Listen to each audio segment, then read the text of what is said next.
Alright guys, I've been reading the comments and everything from a lot of you on the video as far as the update and everything on my hand. Right now the swelling has gone down quite a bit, but a lot of people have been going, how did it happen? Okay, so this is what I'm going to show, and I do want to show that, taking all precautions, I do have the miter saw unplugged.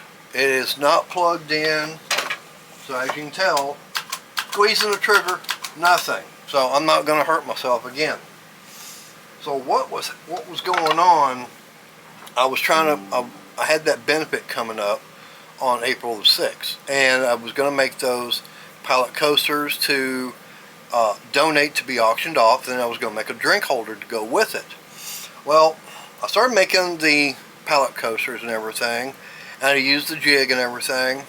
The jig was, well, come to find out, the first jig I made, the way it was designed, or the way I made it difficult. I wanted to do 2.0.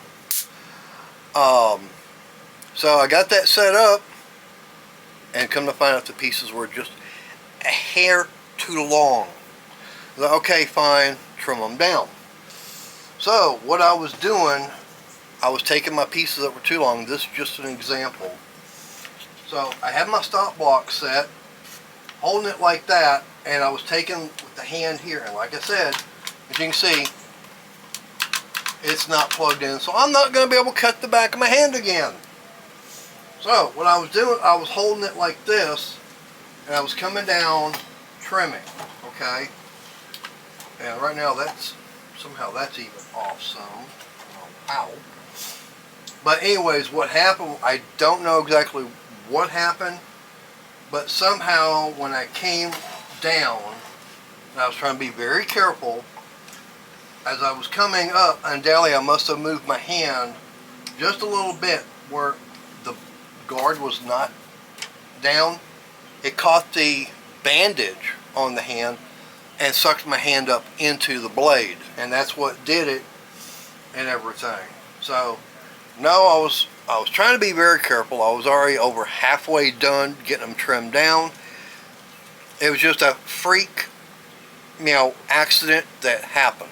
Okay, that's all I can say is I was trying to be careful because I knew, yes, had that.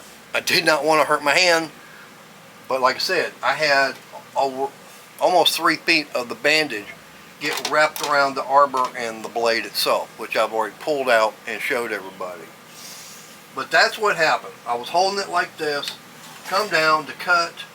As I was coming up, the blade was still spinning. It caught the bandage, the wrap and everything for when I had the carpal tunnel surgery, and that's what pulled my hand up into the blade.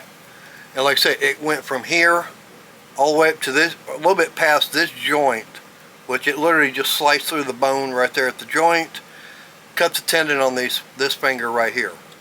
So swelling's going down.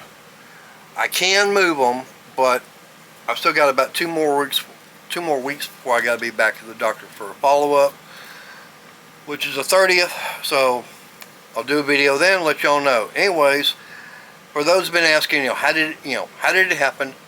There you go.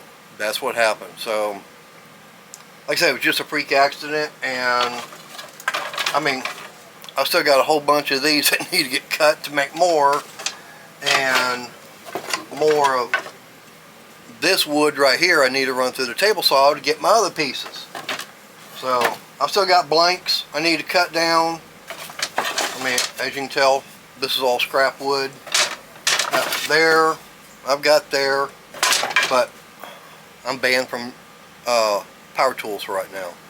But anyways, leave me a comment, give me a thumbs up, subscribe to the channel if you haven't, hit that bell notification, and I'll catch you next time. Later.